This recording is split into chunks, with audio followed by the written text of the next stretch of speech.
Yes. One Cup per Child Asia to speak about the progress. Hello, can you hear me? Okay. Oh, okay. That was an awesome presentation. And one of the things that he mentioned that we have to feel. Right? Now, we need tools. I need this for application. And whatever is done in Maker Faire Shenzhen, you need tools. Okay? Just think for a moment where the children from very poor countries don't even have the necessary things to do. It could be the jungle, it could be the desert, it could be Africa. They just do not have the tools. Well, are they maker? Can they be maker? Yes or no? Can they be maker? Yes or no? Yes. They make use of the tools to do whatever they have to for survival. So we have bow and arrows, we have traps. The kids learn through whatever tools that they have. The thing then is that we have to take it one step further. Okay? And I'm involved with the one laptop per child, and we have this panda bear, and it's flipping the one laptop per child now. One laptop per child has a mission of to empower world's poorest children through education. Education is a key thing, okay? Education. Okay? And what you have is 5 very core principles. Child ownership. Imagine, 10 years ago, you're talking of giving a laptop to a child in a very, very poor country where they don't even have electricity. Giving them a laptop. A lot of you say, no, why should we give a laptop? So if you think about the mention of our tools, and you understand that if we can give them a laptop, something is not right.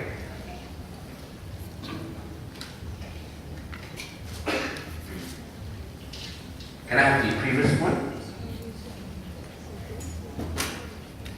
Yeah.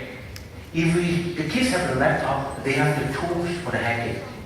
They have the tools to go into digital age. Apart from living in the jungle, they have the tools to enjoy the internet and get the resources, whatever information they have. If we're not talking about adults, we're talking about children at age 4, 5, 6, given a laptop. So what we have low ages. And we're going to give not to one, we don't want just a lab, 10 computers for a school of 100. We want every kid to have one. And then we have to make sure that there's internet connection, there's Wi-Fi connection, and we talk about free and open source because we want the kids to grow up with free and open source so that they can hack, they can make changes, okay? So this is the rugged Expo laptop. 9 years of development, 9 years of hacking, 9 years of making for the best brain and mind from MIT and volunteers all over the world, okay? It's rugged. Wow. Very low power. 2 watts, sun readable, which means that if you're in a jungle or somewhere, you can actually sort of like still reading under the sun, so it's still working, okay? Yes. Hackable and for children to learn. So your Mac, whatever computers will not survive a day in very harsh environment. Right? So what we have is to say 9 years of development. But the problem is that they had a great idea. This should be the $100 laptop 10 years ago. Selling 500 million or serving every country which have poor children. But they only managed to get 3 billion. So it never became a $100 laptop. And then over the past few years, we have tablets become popular, smartphones, everything seems to be driving the cost down. But to today, this is still the best laptop designed for children's learning. So if I want to do something, I want to get this one. I can type an alphabet and speak it out. It's still the best. And what we have now is an olpc to olpc 2.0. Or type something. Anyway, because the person who's involved with this, and Nicholas Negaponte from Media Lab, is the one who has vision. So getting a team of hackers, makers to create this $100 laptop was a task. They did it in 2 years. And after that, they have to get to deploy. And it's 3 million out in the world. But now, they have to start to change the strategy. And what's happening is that that's what we call a letter olpc, a small letter case. The community has started to take over the responsibility of pushing this, getting this into the world. Okay? So millions of children are still left behind. Right? Millions. And this is where coming to Shenzhen Fair, through invitation of David, because we want to challenge makers. We want makers to think about how they can change the world. What you have outside is a lot of gadgets, a lot of tools. But have you thought about putting some time to create an even better laptop at a better cost? So this is my challenge, because we had a meeting down in Maker last year, and there was a lot of what we call information on what we can do. So this is the challenge to makers. Okay, tools for children to construct.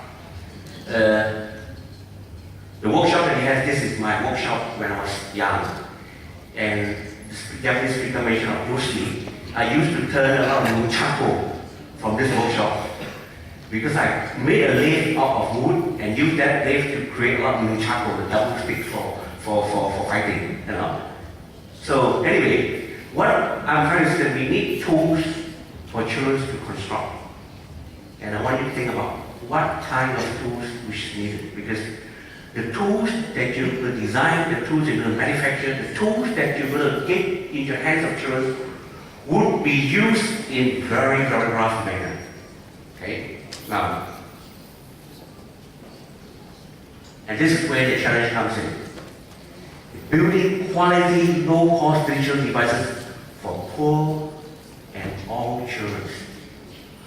Now, what we call quality and low-cost digital. I've evaluated many of the $100 laptops before, a few years ago, because we were always looking for alternative. And many of them just never passed the initial stage of being durable.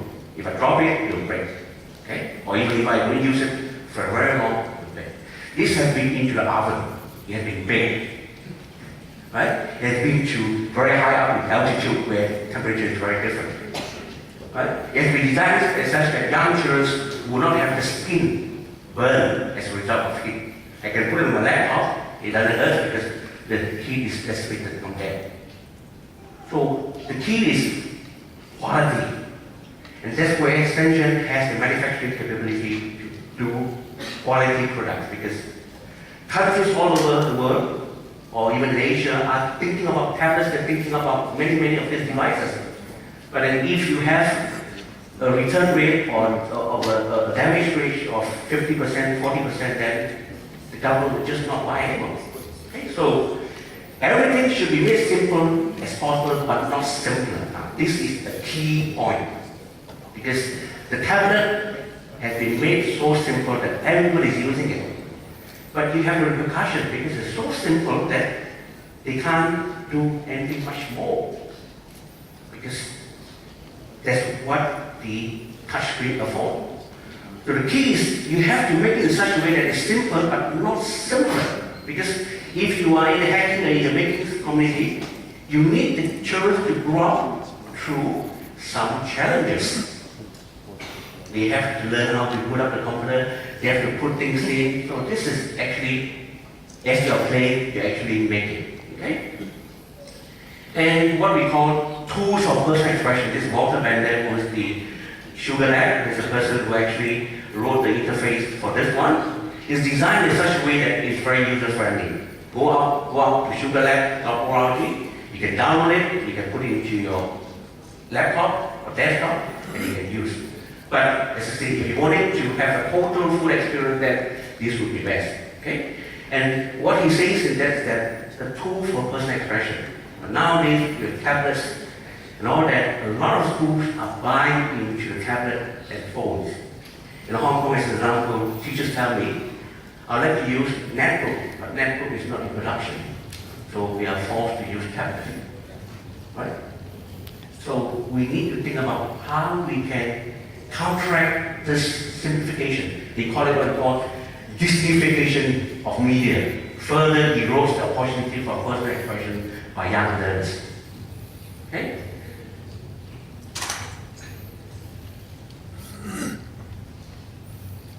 Okay, before that one.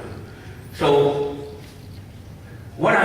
challenging you all is to make what we call future open learning platform. In fact, I've actually flipped the OLP, it's supposed to be C.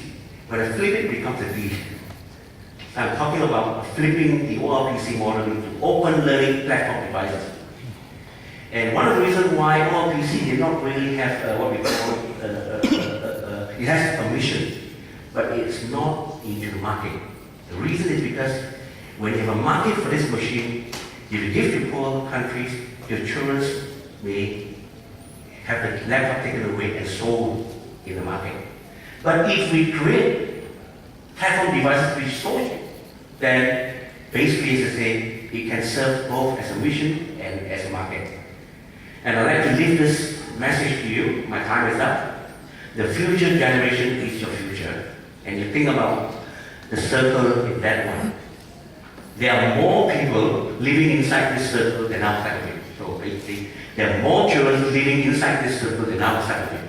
And many of them do not have all the tools and equipment that all of you enjoy. So my challenge is that let's build something. And Shenzhen Fair is where I'm putting the pitch to get open source people coming together to create a better, durable, and a cheaper opportunity. Okay? Thank you very much.